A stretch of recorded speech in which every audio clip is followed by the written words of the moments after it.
testimony.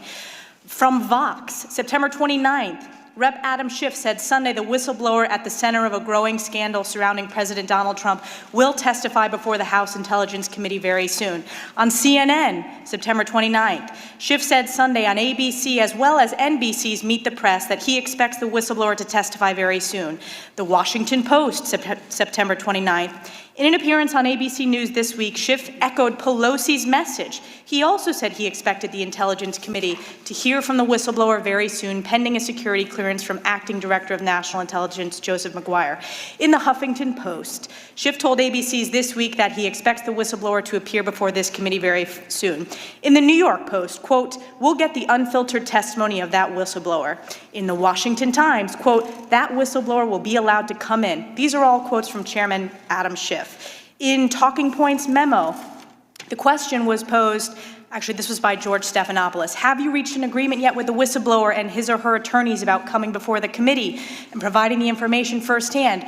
Quote, "Yes, we have," Schiff responded, and as DNI Maguire promised during the hearing, that whistleblower will be allowed to come in and come in without a minder from the Justice Department or from the White House to tell the whistleblower what they can and cannot say. We'll get the unfiltered testimony of that whistleblower. In Daily Kos, we're ready to hear from the whistleblower as soon as that is done, and we'll keep obviously riding shotgun to make sure that the acting director doesn't delay in that clearance process. In CNBC, we'll get the unfiltered testimony of that whistleblower. In Market Watch, House Intelligence Committee Chairman Adam Schiff said Sunday that an agreement has been reached under which the whistleblower will testify before the committee very soon. I can keep going, but again, the chairman refused to allow us to put these into the record with unanimous consent. So I've read those out, and as we know, it is important to protect whistleblowers from retaliation and from firing, and we want to make sure whistleblowers are able to come forward. But in this case, the fact that we are getting criticized by Chairman Adam Schiff for statements that he himself made early on in this process shows the duplicity and just the abuse of power that we are continuing to see. With a minute 54 seconds left, I'll yield to my colleague, Mr. Jordan. All right, let's dive into one of the most dramatic moments to hit Congress in recent years. Picture this, it's late September 2019. The Trump-Ukraine scandal is everywhere. Congressman Adam Schiff, the powerful chairman of the House Intelligence Committee, is all over the major news networks, CNN, ABC, NBC's Meet the Press, making a bold promise. Schiff says, "We'll get the unfiltered testimony of that whistleblower. No interference, no minders from the Justice Department or the White House. This is supposed to be the big moment for transparency." He assures the whole nation, the whistleblower will testify before Congress very soon. He says there's an agreement in place. No delays, just the truth coming straight from the source.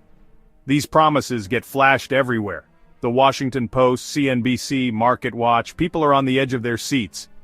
But as the days and weeks go by, something strange happens. That unfiltered testimony, it never shows up. No whistleblower in the hot seat, no dramatic reveal, just silence. And this is where Elise Stefanik steps in. Stefanik, a Republican from New York, isn't having it. She calls Schiff out, right there in a committee hearing, for what she sees as a classic case of political smoke and mirrors. She quotes Schiff's own words and points out the obvious. The fact that we are getting criticized by Chairman Adam Schiff for statements that he himself made early on in this process shows the duplicity and just the abuse of power that we are continuing to see. Ouch. Stefanik goes even further, accusing Schiff of running the whole thing like some political theater. She says Schiff's promises are all smoke and mirrors. Is this transparency or political theater? It doesn't end there. When Stefanik tries to put Schiff's old statements into the official record, she's blocked. No unanimous consent, no paper trail, just another layer of drama. So what are we left with? A chairman who made promise after promise and never delivered. A congresswoman who calls him out, live, for the whole country to see. And a whiplash reminder of how messy and sometimes theatrical real-life politics can be.